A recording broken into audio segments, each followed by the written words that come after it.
Now, I have a legit man crush on Ryan Gosling. I've seen most of his movies. I think he's fantastic. And Damien Chazelle made Whiplash and La La Land. And I love those movies. And I love space travel. So that's a pretty great setup for this thing, because this is the story of Neil Armstrong and the road to the moon. But I have to say I didn't love this movie. That being said, it's definitely not a bad movie. And from a technical perspective, it's actually pretty damn impressive. But it's not flashy or in your face. It's not very grand or spectacular. It actually feels incredibly traditional, conventional, safe, unsurprising. Visually and tonally, it just feels like a movie that could have been made at any point in the last 35 years. It doesn't feel like a movie from 2018, which is both good and bad. Because in a way it feels timeless, but at the same time it already feels kinda old and dated. And another issue I had was that Neil Armstrong as a character just isn't that interesting. He's so understated and closed off that you don't really get much out of him.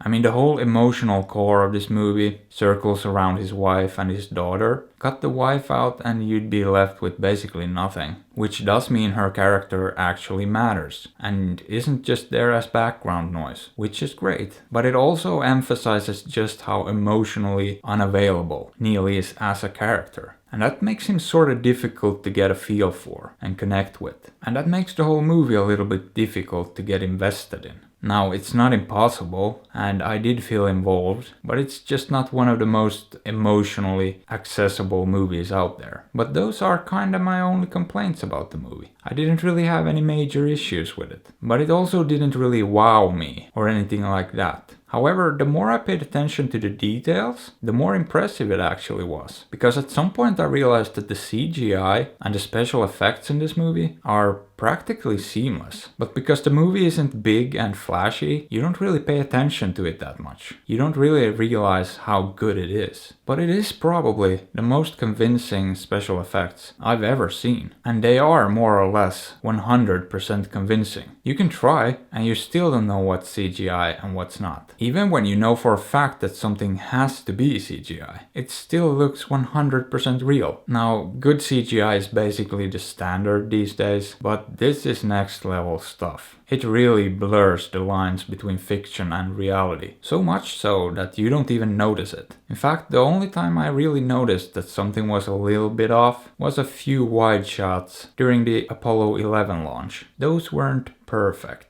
But everything else is so good that it might as well be real. And this thing deserves an Oscar for that. But because it's so toned down and subtle, it probably won't get one. Another thing I really enjoyed about this movie though, was just how well they captured what it must have been like to be a pioneer of space travel. I mean, the rinky-dink contraptions they had to fly was pretty astonishing. I don't think Tin Can even describes it well enough. And you'd have to be a legit lunatic to strap yourself to one of those things. And yeah, a lot of people died along the way. Some little technical failure somewhere and boom, 3 people dead. And we get to see more than a few of those failures. But yeah, overall this is a pretty understated and subtle movie, especially considering the events we're dealing with here. And as I said, there's basically no surprises here, story-wise or from a technical perspective. The only time where I felt they were actually having fun with it was during a sort of montage sequence, where there was this, I don't know, bongo music playing, and a guy was reciting this really great poem about Whitey on the moon. And that is part of the movie, the discussion of if the whole thing's worth the money and the lives and the politics of it all. But it's not a huge part of the movie. They basically just mention it a few times to give you sort of an idea that not everyone was happy about the project at the time, and it wasn't just this magnificent, glorious thing that happened. I liked that. It gave it a bit of contrast, some nuance. Now the movie is almost 2.5 hours long, and it is a fairly slow movie, but it didn't feel that long, and it's pretty well paced for the most part. And I liked it, but I think I appreciated it even more than that, because this is a remarkably well put together movie. So would I recommend it? Sure, why not?